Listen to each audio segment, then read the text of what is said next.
Amateurs de détente, de bien-être de façon générale et de massage en particulier, nous allons aujourd'hui évoquer un sujet d'importance que vous me confiez régulièrement en séance.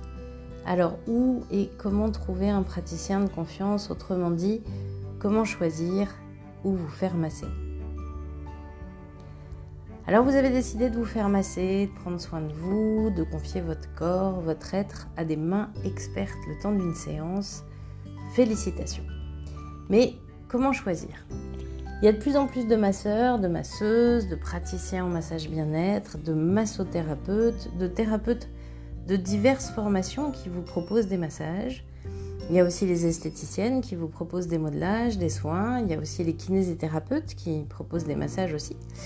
Et très prochainement, vous verrez apparaître encore un nouveau terme, une nouvelle mention, celle du massage de prévention et d'accompagnement à la santé et au bien-être. Alors, comment s'y retrouver lorsque parfois, même ceux dont c'est le métier, se demandent quel terme serait juste pour définir leur pratique et la différencier des autres offres du marché?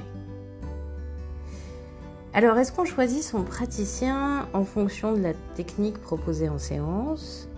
Est-ce qu'on choisit son praticien en fonction des modalités d'installation, sur table, sur chaise, au sol ? Est-ce qu'on choisit un praticien qui pratique à l'huile ou en massage habillé, qui couvre le corps par partie ou non ? Est-ce qu'on préfère un praticien formé avec une approche occidentale ou une approche issue d'une autre culture ? Tout ça, c'est pas simple. Et en plus, ça vous obligerait finalement à vous documenter sur toutes les techniques de massage avant de venir recevoir votre massage en séance, vous qui n'aspirez qu'à vous détendre. Alors on pourrait choisir par lieu d'exercice. Est-ce que c'est mieux de privilégier un praticien qui masse à domicile, qui reçoit en cabinet privé, qui travaille en spa, en institut ? Plus on avance, moins on y voit clair.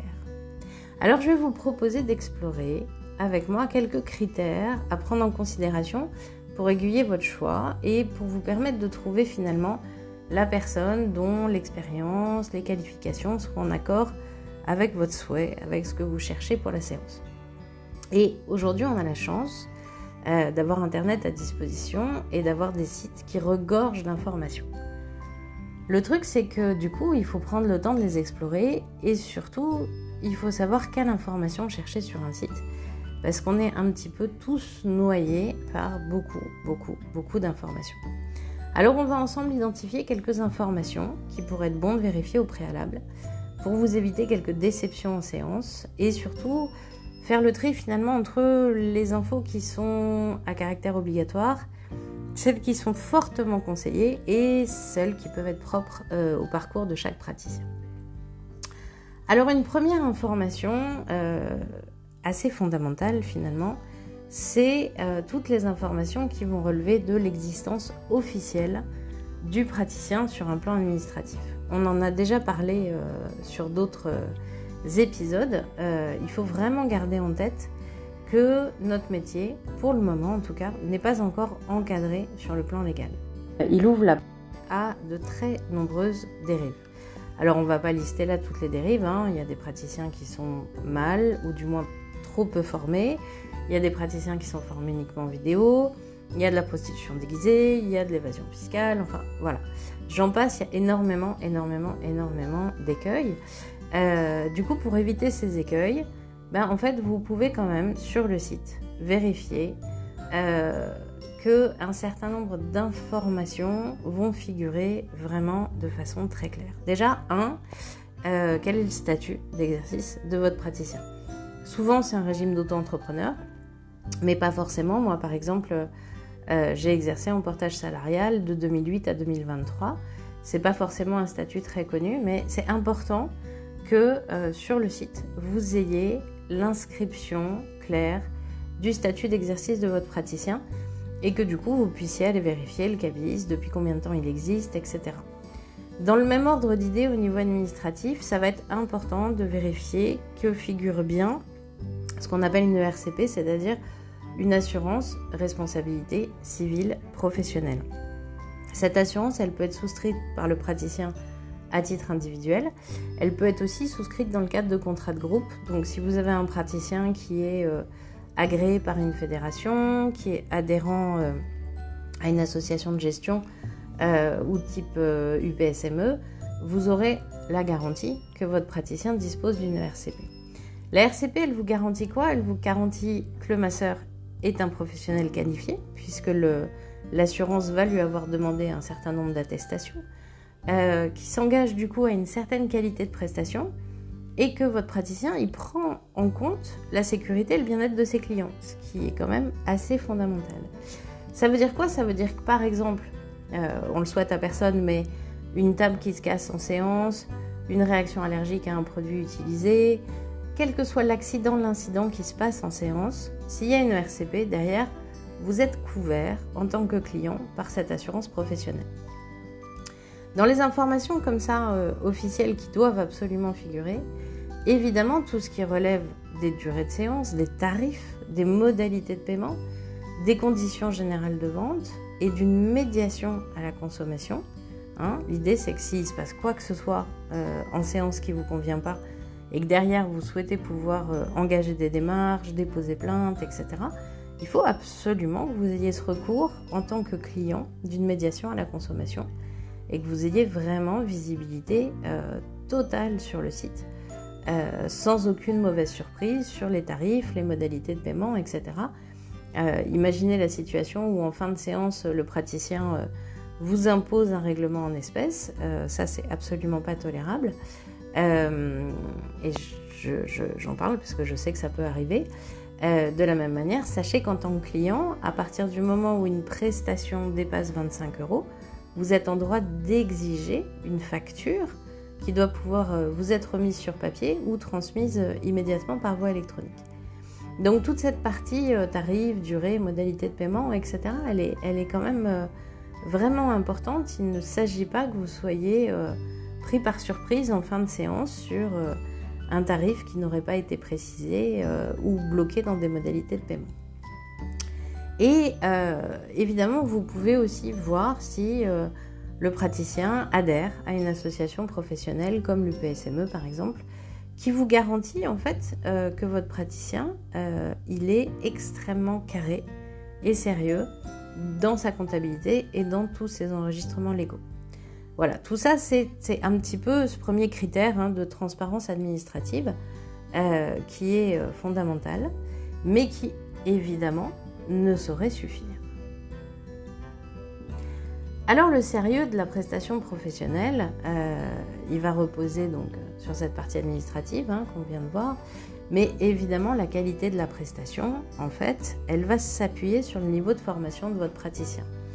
Et le niveau de formation du praticien, il va être nourri par deux parcours, deux process de formation, ce qu'on appelle un cursus de formation initiale et puis ce qu'on va appeler de la formation continue. Et sur le site internet, le praticien doit aussi vous donner un accès complet à son cursus de formation et le mettre à jour à mesure qu'il se forme dans ses années d'exercice. Alors, qu'est-ce que ça veut dire vous donner accès au cursus complet de formation? C'est pas juste faire mention de ce qu'il a suivi. On a l'obligation en fait de faire figurer les attestations de compétences, les certificats de formation, etc. Et on doit les faire figurer à la fois sur nos sites internet et également dans nos cabinets. C'est-à-dire que si vous avez le moindre doute, vous devez pouvoir demander à voir, à valider les documents de formation professionnelle. Et sur ces documents doivent apparaître un certain nombre d'informations. Évidemment, la mention de l'école qui a donné cette attestation de compétences. Mais aussi la durée de la formation, les dates, le nombre d'heures, parce que vous pouvez avoir X jours qui figurent, mais est-ce que c'était des journées pleines, des demi-journées de formation? Et surtout, est-ce que c'était du présentiel ou est-ce que c'était du distanciel? Puisqu'il y a aujourd'hui beaucoup de formations qui sont faites en ligne. Et évidemment, pour toute technique de massage et apprentissage au niveau du toucher, privilégier le présentiel sur la formation en ligne. Alors, ces attestations de formation initiale, pourquoi elles sont importantes? Elles vont vous permettre déjà de savoir, en fait, depuis combien de temps le praticien est formé. On a des praticiens débutants qui ont très belles mains mais en fonction de ce que vous voulez aborder en séance, si vous venez avec une problématique particulière, si vous venez dans un instant de vie spécifique, une maternité par exemple, ou un postnatal, vous pouvez avoir besoin de trouver en face de vous un praticien un peu expérimenté. Ce qui ne veut pas dire qu'il ne faut pas aller voir de praticiens débutants, hein. Encore une fois, moi je fais de la formation et j'ai des élèves qui, quand ils s'installent déjà avec des mains magnifiques. Mais ça peut être important pour vous, éventuellement, ça peut être considéré comme une garantie de sérieux aussi, de voir depuis combien de temps le praticien est formé. Un praticien formé depuis plusieurs années, en général, il a déjà une clientèle qui lui est fidèle. Et ça peut être aussi un critère de confiance pour vous. Ça peut aussi avoir la contrainte qu'il y a peu de rendez-vous disponibles, hein, puisque quelqu'un qui a déjà une clientèle bien installée peut ne pas avoir beaucoup de créneaux de rendez-vous, c'est mon cas. Mais ça peut vous donner quelques indications. Les indications importantes aussi sur l'attestation de formation, donc c'est combien de temps a duré la formation. Évidemment, un praticien qui a une formation de 2 jours, donc à peu près 14 heures de formation, ou un praticien qui s'est formé en 300 heures minimum, comme le recommande la Fédération française de massage bien-être, va forcément avoir une technique différente dans les mains. Et aujourd'hui, on ne compte plus le nombre d'écoles qui forment à devenir praticien, à devenir thérapeute, quel que soit le terme, en 2 ou 3 jours, en apprenant l'application d'un protocole, quelle que soit la technique, sans être formé particulièrement à la relation client, aux problématiques de transfert, etc. Et tout ça, ça ouvre la porte à de nombreuses écoles. Alors, là, va se poser la question, effectivement, sur l'attestation de quel est le centre de formation qui a délivré l'attestation. Et vous pouvez évidemment, par logique un petit peu de domino, commencer par explorer le site d'un praticien, puis ses attestations, puis les sites des écoles éventuellement qui ont formé ce praticien.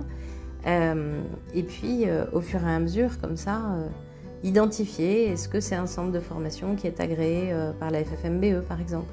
Est-ce que c'est une école qui dispose d'une certification Calliope, etc., etc., pour voir un petit peu quel niveau de compétence l'école permet aux praticiens d'acquérir au cours de sa formation initiale. Donc là aussi, hein, évidemment, est-ce que l'école existe depuis longtemps? Est-ce qu'elle a un réseau d'anciens élèves? Est-ce que sur le site internet, vous pouvez voir si c'est une école qui forme un peu beaucoup de monde? Est-ce que les formateurs de l'école ont une formation de formateur ou est-ce que c'est simplement d'anciens élèves dont on a considéré qu'ils avaient une bonne main et qui pourraient rapidement se mettre à former et à transmettre parce que il faut augmenter le nombre de formations qui sont proposées sur le marché, etc., etc. Tout ça, c'est des critères à prendre en considération. Aujourd'hui, on considère quoi?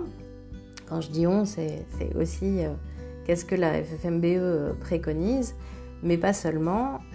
D'autres associations professionnelles arrivent aujourd'hui aux mêmes conclusions. Un praticien bien formé, il a minimum 200 heures de formation dans les mains. Un praticien bien formé, en général, il signe aussi un code de déontologie et idéalement, il adhère aux associations professionnelles, aux fédérations, des techniques dans lesquelles il a été formé. Ce qui vous permet aussi, en général, de pouvoir avoir accès à ce qu'on appelle un référentiel métier qui va du coup être garant d'un certain niveau de sérieux et de professionnalisme. Voilà. Soyez un peu vigilants, on ne compte plus aujourd'hui les centres de formation qui proposent des cursus courts, et quand je dis court, c'est très court, hein, parfois c'est juste 2-3 jours, qui distribuent les attestations en fin de session sans aucune validation d'acquis, hein. Il suffit de payer la formation pour avoir son attestation de formation, qui transmettent des protocoles qu'on va qualifier d'applicables à tous, appris à la va-vite en 2 jours et sans parfois réelle maîtrise de la technique. Et donc, pour vous permettre un petit peu de mieux vous repérer dans cette jungle des praticiens et des thérapeutes, la FFMBE, par exemple, a créé la marque France Massage, qui référence des praticiens qui ont suivi une formation initiale minimale de 300 heures, dont 200 heures minimum en présentiel et une centaine d'heures de pratique d'entraînement. Et donc, il y a un annuaire sur le site internet de la Fédé qui vous permet de trouver ces praticiens. Mais il y a comme ça pour beaucoup de techniques. Moi, je travaille au cabinet avec une technique qui s'appelle la trame, par exemple. Sur le site officiel de l'association de la trame vont figurer les praticiens qui ont suivi le cursus complet, qui ont passé leur examen de certification, etc. etc. Et puis, outre cette formation initiale, surtout pour les praticiens qui exercent depuis plusieurs années, il va être important de se préoccuper de ce qu'on appelle la formation continue. La formation continue, c'est au cours de ces années d'expérience, est-ce que le praticien il a continué d'enrichir son parcours avec des nouvelles techniques, des nouvelles formations? Un bon praticien, c'est quelqu'un qui chemine, c'est quelqu'un qui se renouvelle, c'est quelqu'un qui apprend régulièrement, qui remet en question ses acquis, qui continue d'avancer, et quelqu'un qui se contenterait d'une formation initiale reçue il y a 2 ans, 5 ans, 10 ans, qui ne se serait plus jamais formé, c'est rarement très très bon signe. Alors, prenez le temps de regarder les CV, de regarder les attestations de compétences avant de confier votre corps à des mains que vous ne connaîtriez pas. Pour pouvoir accompagner cette réflexion, évidemment, l'approche la plus rapide, la plus simple, une fois que vous avez identifié un praticien, rapidement explorer son site, éventuellement ses mentions légales, son cursus de formation, c'est de regarder les avis. Alors, les avis, vous allez en trouver à plein d'endroits. Hein. Vous pouvez trouver des témoignages d'anciens clients postés sur le site. Vous pouvez en trouver sur Google. Vous pouvez en trouver sur les réseaux sociaux. Sur les annuaires professionnels. Le meilleur avis, je pense, c'est le bouche à oreille. On est dans des métiers qui touchent à l'humain.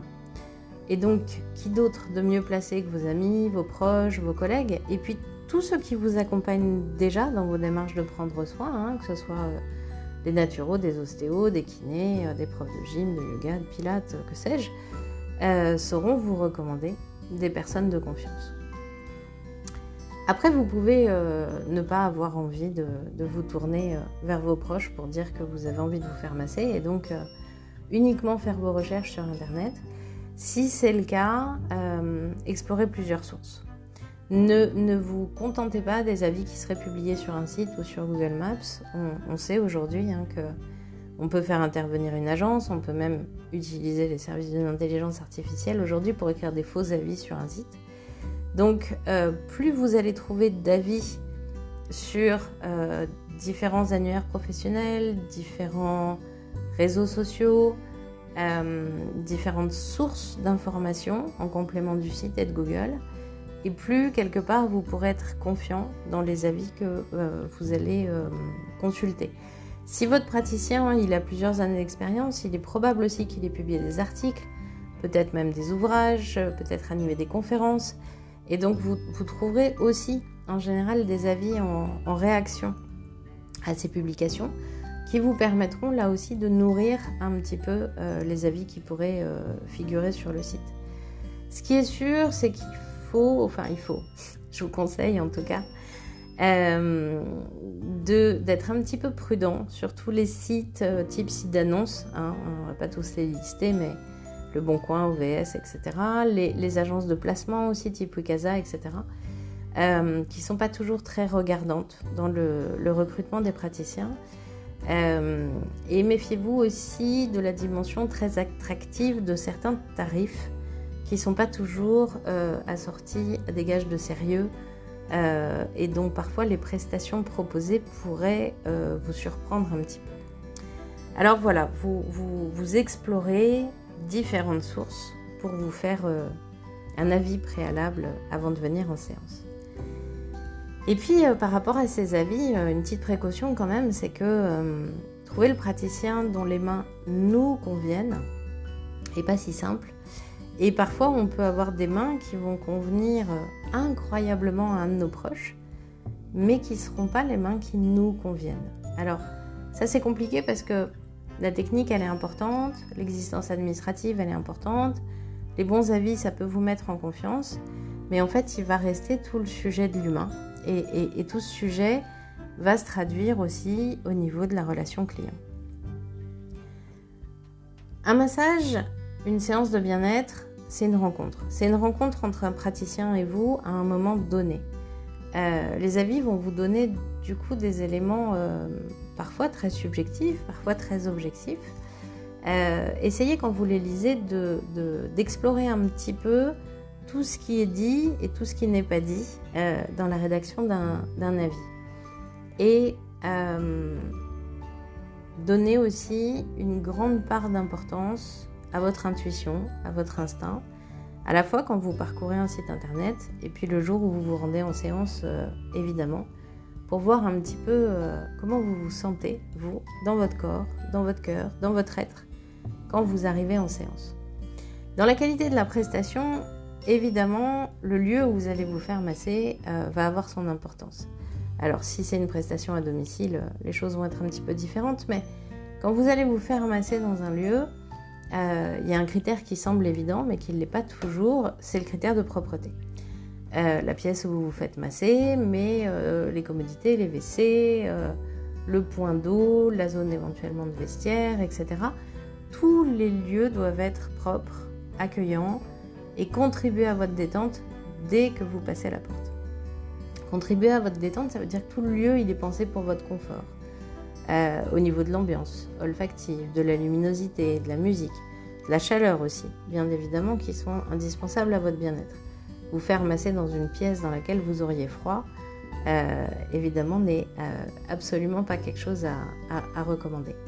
La table de massage qui vous accueille doit être confortable, bien réglée, disposée de linge jetable à usage unique. Le praticien qui vous accueille, évidemment, travaille dans une tenue qui est dédiée à sa pratique du massage, avec des vêtements qui sentent ni l'huile ni la transpiration. Il prend un temps d'échange avec vous, préalable, on en a déjà parlé dans l'épisode comment se déroule une séance. Il peut vous proposer à boire du chaud, du froid, etc. Et puis, dans la qualité de la prestation, va rentrer aussi le choix des produits qui seront utilisés en séance.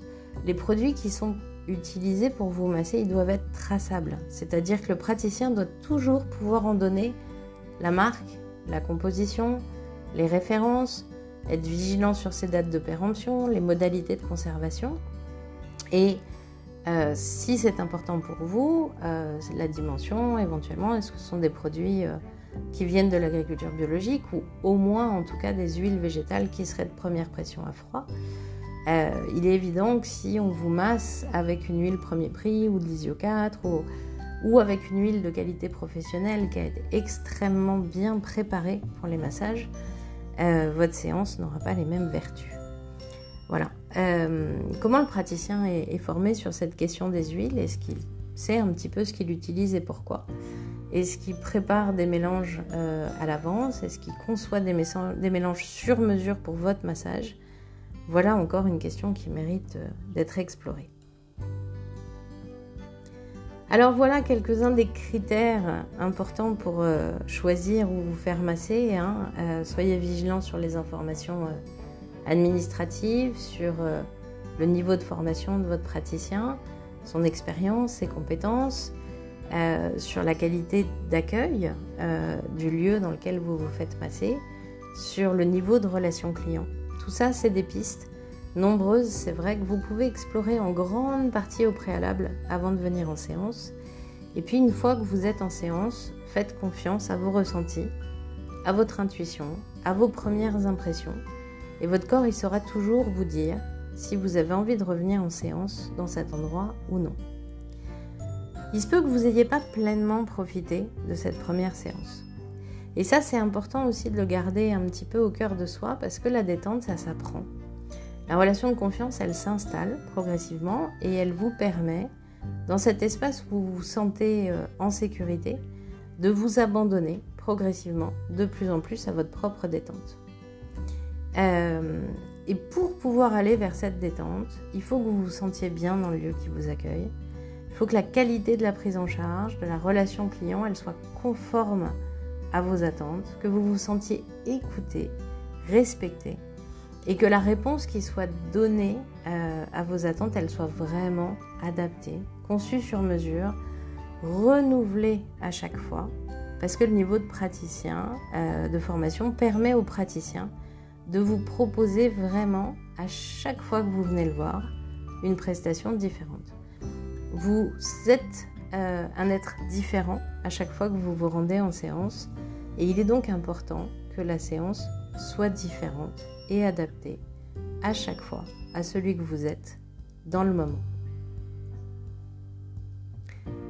Voilà, en souhaitant que cette parole partagée sur où et comment choisir le praticien qui va vous masser vous ait apporté quelques éléments d'information. Il ne vous reste plus maintenant qu'à vous rendre en séance et à rencontrer le praticien et ses mains. Je vous souhaite de très belles séances de bien-être, de très belles séances de détente à tous. Merci encore de votre écoute et à la prochaine.